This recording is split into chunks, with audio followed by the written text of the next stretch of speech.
It's reported that over 2 million people in the UK are trapped in their overdrafts, with many of them said to be stuck in a vicious cycle of borrowing. But how can you escape your overdraft for good, and what's the best way to avoid those monthly interest charges? Martin Lewis is here to help now. How can you help? Well, we should start with the news that's happened, which is last week Lloyds Group, so that's Lloyds, Halifax and Bank of Scotland, have announced changes to their overdraft charges. Now, they actually did this a year ago the first time, and people were very upset because it boosted, especially for people with bigger overdrafts, it boosted their costs a lot. And in January and February next year, we're going to see another change that will mean most people will pay more. Now, the way they do this is really complicated. So first, I'll tell you what's actually happening, and then I'll try and decipher it for you. So currently, if you're overdrawn with those banks in your arranged overdraft, you pay a penny per day per £7 that you are overdrawn. In the future, if you're borrowing under £1,250, it will increase to a penny per day per £6 overdrawn. So a penny per day per 7 to a penny per day per 6. That's an increase. For borrowing from 1,250 to 2,500, it stays the same. For borrowing of over 2,500, it actually gets slightly cheaper to a penny per day per £8 overdrawn. So let me try and just give some meat to that, because that's just a nonsense figure in most people's head. So let's imagine you had a constant overdraft of £500, an unrealistic scenario, but for ease of explanation. Currently, you'd pay £260 a year for your overdraft. After January, it'd be £300. For someone with a constant overdraft of £1,200, currently £650 for your overdraft. After January, £760. So the charges are going up and people are already struggling to repay them, especially with the Lloyds Group. There are other banks that are expensive too. And it's interesting for me because we talk about credit cards as sort of being the evil cards. Actually, pay it off in full, there's no problem with them. But debit cards are debt cards too if you're in your overdraft. And they can be more expensive. And the fact that it's interesting, you read in the link the interest that you're charged.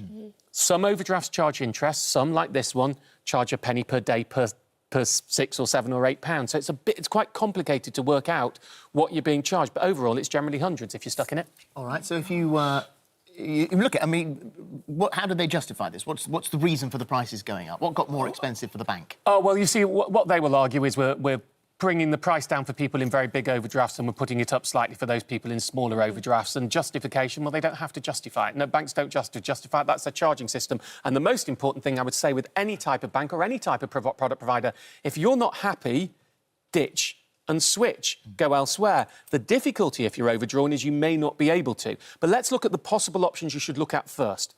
So if you have an overdraft of less than about 250, 300 quid, I'd look at seeing if you can move to First Direct. First Direct has an ongoing 0% overdraft under 250 quid. It also gives you gadgets, not really what you care about if you're overdrawn, but you can get a Fitbit or an Amazon Echo or an £150 Expedia voucher if you switch to it. So smaller overdrafts, that's good because it's a long-term 0% up to 250 quid. Bigger overdrafts, there's Nationwide Flex Direct, which offers you 1 year at 0%, and I know people who've got £1,200, £1,500 0% overdrafts with it. It's credit score dependent, so you may not be accepted, but it's worth looking at if you've got a bigger overdraft. You've then got a year to pay it off, otherwise it's 50p a day after that.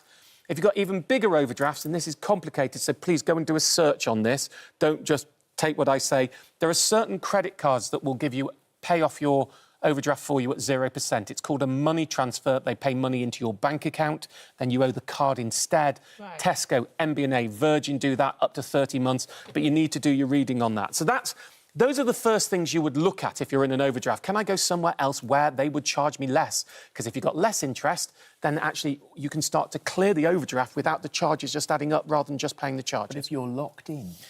OK, if you're locked in, first rule of any financial services institution, under the FCA, the regulator's rules, you have a right to be treated fairly. If you do not believe you're being treated fairly, and that is a crucial phrase, remember that, I'm putting it in quotes, treated fairly, because any letter, any correspondence, any call, you say these words, I do not believe you are treating me fairly. It's a very powerful phrase because that's what the regulation says. And then you explain why. So, for example, if you're trapped in a Lloyds overdraft, you're already struggling to repay it and your charges are going up, call them and say, this isn't fair. What alternative provisions are you going to make for me? And if they don't follow through on that, you can take them to the Financial Ombudsman Service and see whether it will adjudicate. You may have bank charges for going beyond your overdraft, in which case If it's put you in specific financial hardship, you may be able to reclaim them. Scott emailed me recently, followed the information. There's free info online to do this. Got £600 back. If you're really struggling, like any debt, Citizens Advice, National Debt Line, Step Change, the non-profit debt counselling agencies, go and talk to them. And if you shift your direct debits to minimise fees, how does that work? OK, so it's really easy. Let's say you get paid on the 25th of the month. Right. Right? If all your direct debits come out on the 26th of the month, your bank balance is going to go straight away and probably put you in overdraft. If you have them all coming out on the 24th of the month, then for most of the month, you're less likely to be in overdraft or severely in overdraft, so your charges will be lower. So you want to have all your direct debits, if possible, coming just before the next payday to minimise the time and the amount that you are overdrawn. I mean, it's also for those people who can't manage an overdraft, and some people have impulse controls when it comes to borrowing. I mean, mental health issues go on in this. Then there are things called basic bank account. Co-op and Barclays are good at them, where you don't get an overdraft facility, where you just can't borrow and stop yourself doing it. Obviously, you've got to get out of your overdraft first. You could talk to the bank about converting it into a loan. That's another way that they would treat you fairly.